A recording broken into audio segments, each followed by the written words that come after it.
On March 28, 1979, inside of a Long Beach, California apartment complex, heroin dealer Alfredo Armajillo would be asleep at around 9 p.m. His then-girlfriend, Debbie, would take a phone call from Daniel Grajeda, a La Rana street gang member looking to score some heroin. She invited Grajeda over. However, when he showed up with another man by the name of John Stinson, she would not fully open the door and said he could not come in, Grajeda that is, until Stinson walked back to the car. However, Alfredo Armajillo would awake, run to the door, try to stop Grajeda from coming in. However, Daniel Grajeda already had his foot in the doorway, drew a gun, busted the door down, instructed the duo to stand back as he told John Stinson to get back out of the car and come in. This was now a holdup. After an ensuing struggle, Debbie and Alfredo Armajillo were led outside. John Stinson would be screaming at Daniel Grajeda before they would take off as the cops were on their way. Should I shoot him? Should I shoot him? Grajeda did not give a response. And as the pair got ready to run, Stinson shot Alfredo Armajillo in the head, leaving him dead in the street. Prison authorities generally agree that the Aryan Brotherhood, with an estimated 200 members and associates, is among the most vicious of the gangs. Only to be rivaled by the much larger Mexican Mafia, with an estimated 400 members and associates. They see themselves as criminal warriors. And here at the Chino State Prison Maximum Security Unit can be seen working out, readying themselves for combat in and outside prison. The Mexican Mafia and Aryan Brotherhood have a shaky alliance designed to control the prison rackets. That's according to gang experts like Chino's Leo Duarte. What they have in common is the narcotic trade, control, power.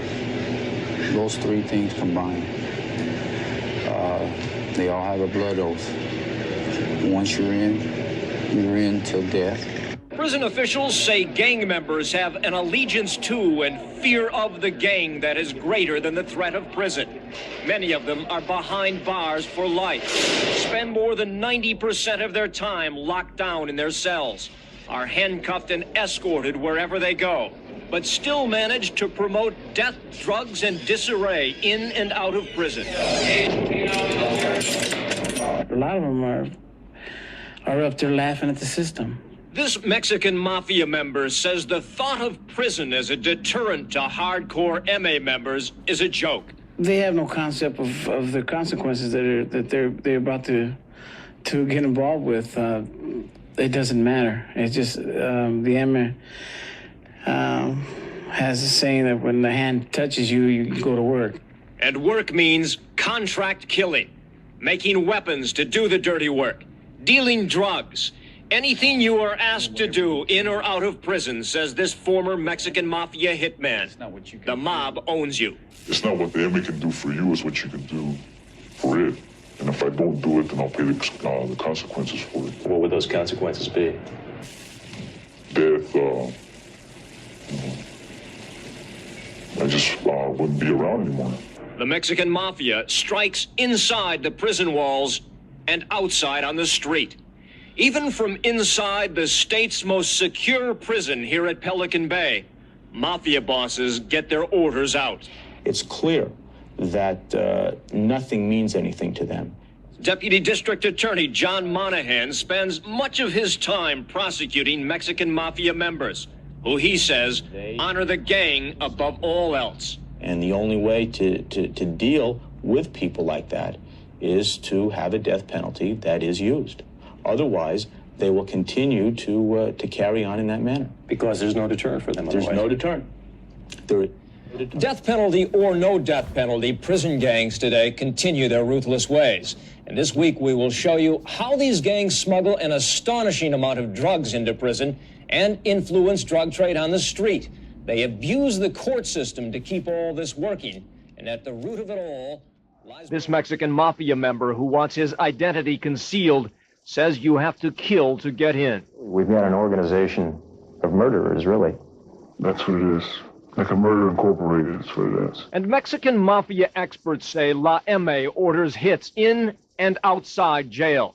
And in recent months, La eMe has used that threat, called the Black Hand of the Mafia, to enhance its power outside prison walls. In this police surveillance tape obtained by Fox News, more than 300 gang members and associates are called to a meeting in Santa Ana. Many of those here are longtime gang rivals, enemies. But they come together because this man, waving his arms, calls them here in the name of the Mexican Mafia. Authorities identify him as Peter Sana Ojeda, an eMe veteran who controls narcotics sales for the Mafia in Orange County. He orders the rival gangsters to stop all drive-by shootings against members of your own race, La Raza, or face the wrath of the Mafia. In short, a forced peace treaty between Hispanic street gangs. And the kids were eating it up. They were like, yeah, we are that. That is us. This ex-gang member attended 3 of the Mafia-sponsored meetings. We have hidden his identity because he fears the eMe will kill him for talking. But he believes the Mafia has its own selfish reasons for calling a peace treaty. It wasn't stop the drive-bys because innocent people were getting killed. It was stop the drive-bys because you're hurting our business. They want to control the streets. But see, the eMe wants to control the whole business, the whole dope business. Bottom line, how much money they can make, what they can control. Ojeda is now back in prison on a federal weapons charge. But Fox News has learned the Mexican Mafia, using as many as 20 eMe operatives, have called gang members to meetings like this one in Los Angeles, San Bernardino, and Riverside counties as well. The message always the same: kill a fellow Hispanic gang member and you die. It's working because the kids are scared. Never before has the eMe had such an influence coming down that if you do come in, they'll hit you. Here on the street, scared Hispanic gang members in general refuse to talk about the eMe's edict.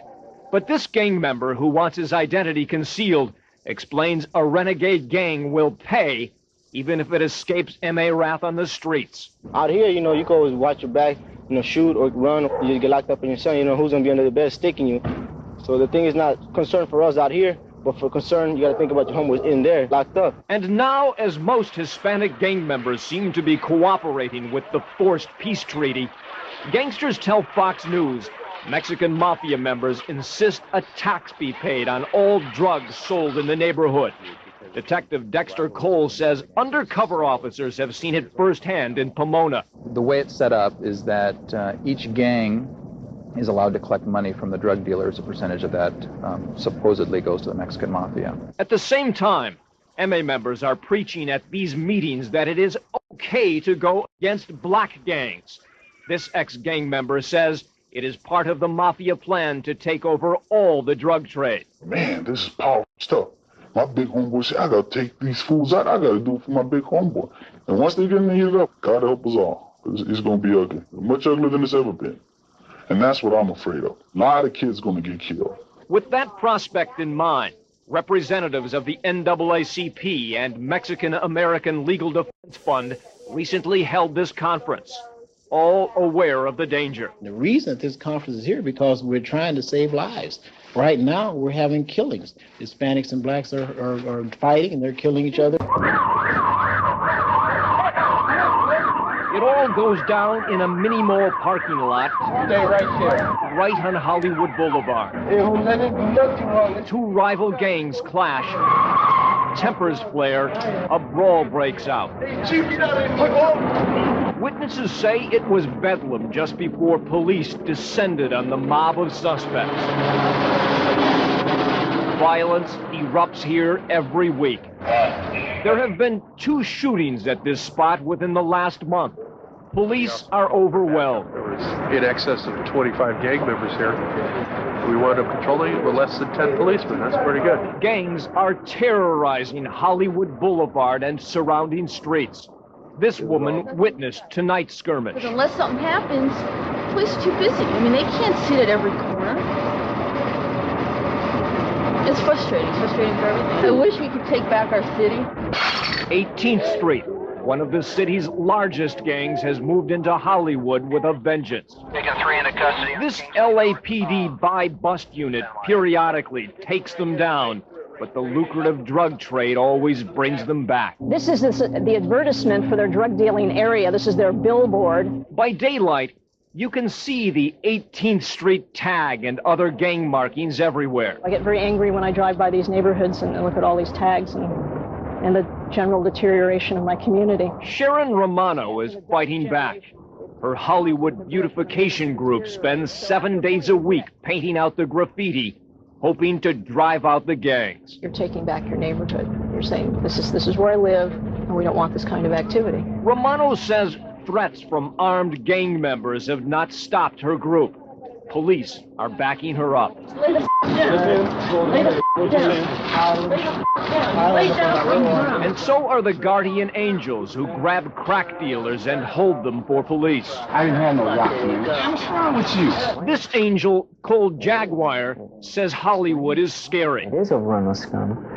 We got the gangsters all over Yucca and Hollywood Boulevard. The angels have also hooked up with Joe Shea, who's with them here as they grab another crack dealer for police. Good luck. Shea is a Hollywood resident whose neighborhood group called the Ivar Hawks walks nightly patrol to root out the gangsters along the Yucca corridor. I refuse to be cowed by them, and we're going to take our streets back.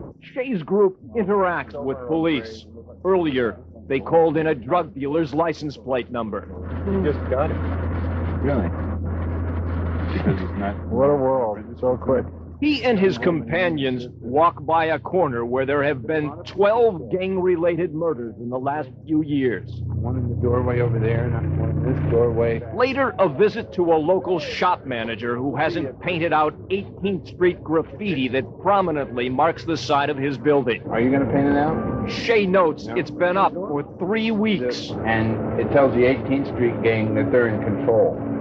So it's a bad thing. Shea tells the manager to have the owner call him about it. The law requires you to do it. Then he confronts 2 teenage gang members he meets outside on the street. I mean, you guys are painting all over these damn walls. It's got to stop. The little gangster takes a drag on a cigarette as his sister comes to his defense. None of us. And Shea fires back. You have to realize it's wrong. Joe Shea isn't kidding around. Dedicated to this idea of just cleaning out the Yucca corridor and the whole Hollywood area of gangs and violence. Shea knows it won't be easy.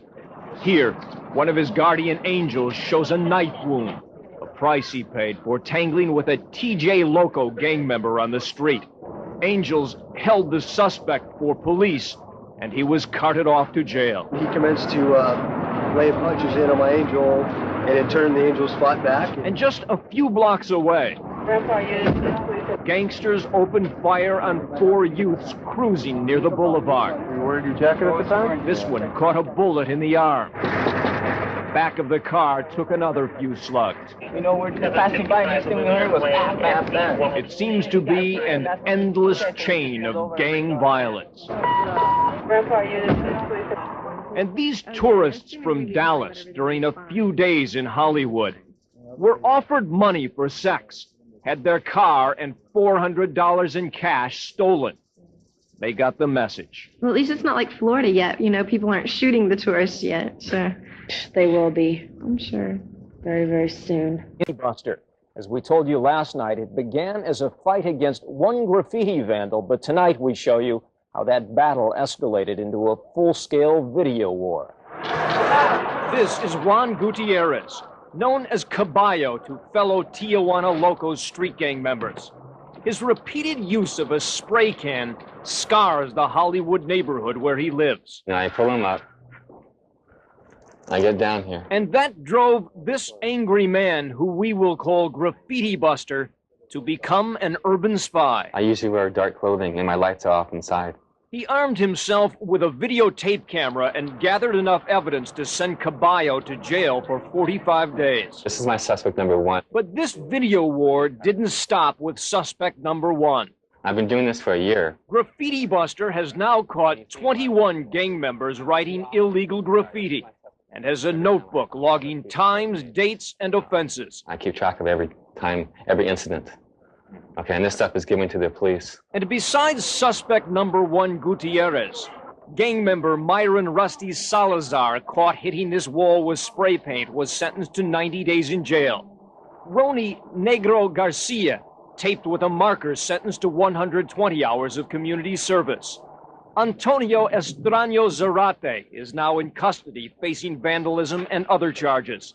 And Oscar Payares, seen marking this stop sign, now has a warrant out for his arrest. But Graffiti Buster is still frustrated. The rest of police haven't, gone after. 16 other gang members are also caught on tape. They have nicknames like Flaco, seen here etching his name on a stop sign pole. Diablo, spray painting a wall on 3 different occasions. There is Cartoon and Loco and others. Graffiti Buster wants police to help him identify and arrest all of them. If they use my tapes and they go after these people, if we get like 10 to 15 people arrested and convicted, I think that would send a message to the gang. They can't do it here. Graffiti Buster says he has done his part. The evidence is here, all on videotape. I don't have any quarrel with it at all. To me, a videotape is a compelling piece of evidence. LAPD Sergeant Bruce Wilson says cops enjoy getting tapes from people like Graffiti Buster. We identify that person, put a warrant in the system, and we know who we're looking for. Eventually, we're going to find him and put him in jail. But in reality, it can take weeks or months before police, already overburdened with more serious crimes, go out and arrest a graffiti vandal. Tamara Metcalf oversees the city's graffiti reward program. The police just have to prioritize their calls, and that would not be a high priority call. And that makes it hard for someone like Graffiti Buster, forced to hide in his apartment and finally move away. He believes it doesn't have to be this way. The more people that would do this, the better. There were like 4 or 5 people with video cameras, and they supported me. It'd be much safer for me. Police say, and Graffiti Buster agrees, that too many people in the city's neighborhoods just ignore gang members and graffiti vandals. I think they feel that they're beating the system, and they're not getting the punishment. Others, he believes, condone illegal activity by joining in, or simply making light of the blight. But Graffiti Buster says he's not yet ready to shut down his camera. I'll do more video of something, of crime, yes. And this is just one crime. There's other crimes I like. What's going on, you guys? Welcome back. Another episode of Greenlit Gang TV. Hope you all had a blessed day. Hope you're having a good start to your week. Really quick, though, before we jump into this video, if you could, please like, subscribe, leave a comment. It truly does help the growth of this channel. 2025 has been an amazing year, been the best year for my channel. And I know I've been saying it a lot lately, and that's because this year's starting to wind down. But again, thank you. Thank you for all the continued support. I truly could not do it without you guys. I appreciate each and every one of you who's continued to watch. And hopefully 2026 is just as good, if not better, than 2025. But let's just jump into this, man. So like we talked about in the intro, Daniel Cuate Grajeda from the infamous Grajeda family. A lot of members of the Grajeda family are members of the Mexican Mafia. You've got, though, the 3 brothers. And our guy Daniel's in that mix. Daniel Grajeda, a.k.a. Cuate, his twin brother, Thomas Grajeda, a.k.a. Wino, and the third brother, Zenon Grajeda, a.k.a. Chirillo. All right? It's a little bit hard pronouncing some of these names. I know I butcher a lot of the nicknames especially. Hope you guys can bear with me on that. Okay, they're from the Lorana Street Gang out of Torrance, California. Now, Torrance is within Los Angeles County. That's important to point out. And these guys kind of I don't want to say put Lorana on the map, because Lorana is actually one of the oldest barrios around. But I would say if you ask Lorana and you follow this kind of content, you watch these kind of videos, and you say, who would be the most infamous gang members out of Lorana, I would say the Grajedas would be right up near the top. Daniel Cuate Grajeda, and we're going to be reading from our favorite social media page and one of our favorite YouTube channels. That's Prison Chronicles. Go check them out on all social media platforms and on YouTube. This is how their post reads. Daniel Cuate Grajeda from Los Angeles, California, one of 3 brothers in the eMe, including his twin brother, Wino. He is originally from the Lorana gang out of Torrance, California. He was convicted of murder linked to an incident, what we talked about in the intro, involving a home invasion and drug dispute where John Stinson, a member of the Aryan Brother, not just a member, a big dog of the Aryan Brotherhood, that's John Pops Stinson, forced their way into the Long Beach home of a man named Alfredo Armajillo. Grajeda reportedly fired a gun in the air and demanded dope. The intruders held Armajillo and his girlfriend, Debbie, at gunpoint, searching for drugs. While kneeling in the street, this is after we talked about it. We're going to get into the details of this, but again, this is just the breakdown, right? The outline. While kneeling in the street before they were running from those cops, Stinson asked Grajeda twice, should I shoot him? Grajeda said nothing. Stinson then shot Armajillo. Both Stinson and Grajeda were convicted of the murder. Cuate was sentenced to 29 to life and continued his life in the eMe until he himself was marked for death. And I like how Prison Chronicles puts it in parentheses right before he himself was marked for death by the gang. It says, as usual. And that just screams out at me because it's like, the more I make these videos, the more I see, man, how much of treacherous it is being in the Mexican Mafia and these big-time prison gangs. I mean, it comes with a lot of, I imagine, pride and a lot of power and a lot of respect. And you can kind of play God in some aspects. But, man, and the other, the flip side of that coin is you're probably going to die or be kicked out or be stripped of your power in some way, shape, or fashion. And this actually happened to Daniel Cuate Grajeda and all the Grajeda family members. We're going to get into why in just a minute. So he continues to be incarcerated without any prospects of being released, all right? And a big why of that, I was watching a video that Mundo Mendoza, an ex-Mexican Mafia member on one of the YouTube channels that he talks on, he says Daniel Grajeda was the first of the Grajeda brothers to be made. He participated in the 1979 LA County jail murder of fellow eMe member Gilbert Ruiz. They stabbed and beat him for disrespecting a member's wife. Now, this is why, and this has been said on multiple different platforms, all right? Rene Boxer Enriquez talked about this, okay? Grajeda and the Grajedas as a whole, but especially Daniel Cuate Grajeda, known as a huge politicker, all right? And it came out kind of later down the line, a large part of the political issues and the dissension within La eMe actually came from the Grajedas because you have brothers, you have loved ones that are in the group. And at the end of the day, they're going to stick up for their loved one. Whether it's for the benefit of the gang or not, they're going to stick up for their loved one. And actually, Daniel Cuate Grajeda was stabbed in 1990 in LA County Jail by member Henry Indio Carlos. And basically, from there, the brothers did what they could to do to stay in power. I think Mundo called it like a mudslinging campaign because you have a lot of infighting. You have alignments being made. And the Grajeda brothers, it said, they, at the detriment of their prominence within the gang and their standing within the gang, stuck together. Daniel Cuate Grajeda could do anything, and he knew that his twin brother, Wino, would always have his back. And his other brother, Carlino, would, again, always have his back. And it ended up costing them membership, and they were all eventually put on disregard status, okay? We're going to read down here. So Daniel gets stabbed in 1990, and it continues reading. The Grajedas fell out with the Mexican Mafia because they put themselves and the Grajeda family name over the Mexican Mafia. They were placed on disregard status. And basically, according to Mundo, it's over for them. They're never getting back in, no amount of money, no apology. And other Sordeño gang members, Southsiders, were told, you do not listen to anything those guys have to say. They have no power. Nothing they say goes. And I'm kind of thinking, well, it might be easier said than done when you're in a situation where maybe you're in the living quarters of these guys. They're still scary. They still probably carry some weight in the area, in the living area, their situation they're in. But again, it was known. They are no good. They're disregarded. And it's basically like they're just exiled, okay? However, once they went to like a single cell status in the state of California, they're probably never going to get killed. Yes, they got stabbed, and Cuate got stabbed in 1990, but they're not even in GP.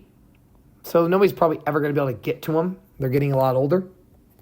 Rene Boxer Enriquez made a statement, and I actually read this in a comment that somebody had watched on one of his YouTube videos. He said that Daniel Cuate Grajeda was a huge politicker and was, quote, a cold, cold-hearted guy. Okay? Now, let's get into this armed robbery case, okay?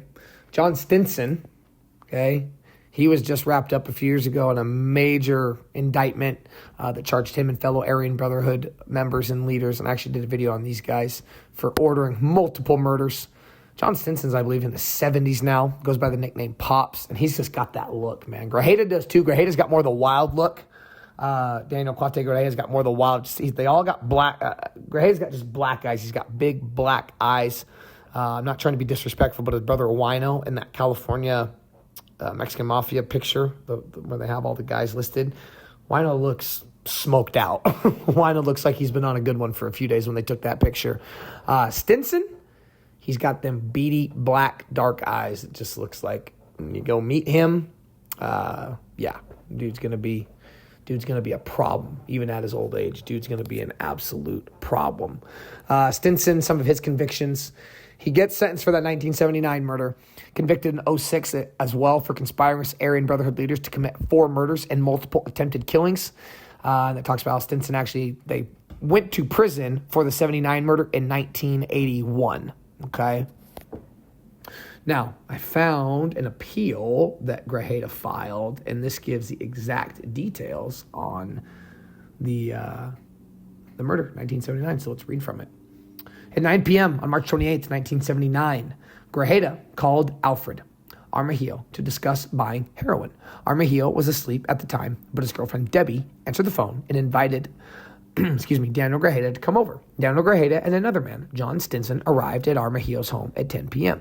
Debbie answered the door, but would not allow Grajeda to come in until Stinson went back to the car.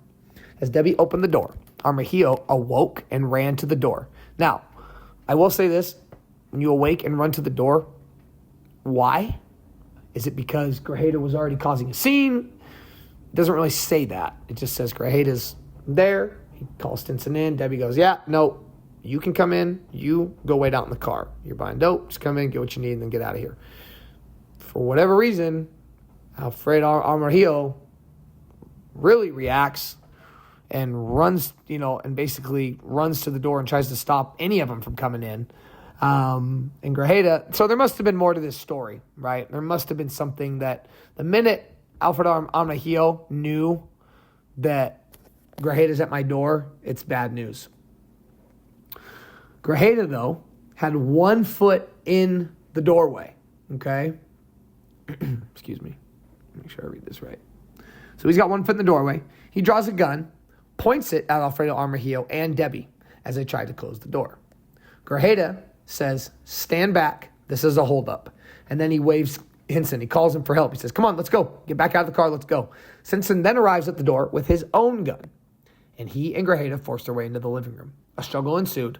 Grajeda fired his gun once and said, quote, give up the dope right now. Later, and it is unclear how much later, Grajeda and Stinson led Alfredo Armajillo and Debbie into the street at gunpoint. This is interesting. Several neighbors, including Armajillo's brother, Steve, he comes out to see what's happening. Steve, who knew Grajeda, asked him, quote, why are you doing this? Grajeda responds, all we want is the dope. That's all. Grajeda would then say, let's go. The police are coming. John Pop Stinson goes, should I shoot him? Asks him again, should I shoot him? Grajeda, and this is where it's like, yeah, man, you're cold, does not reply. It's easy to go, no, don't shoot him.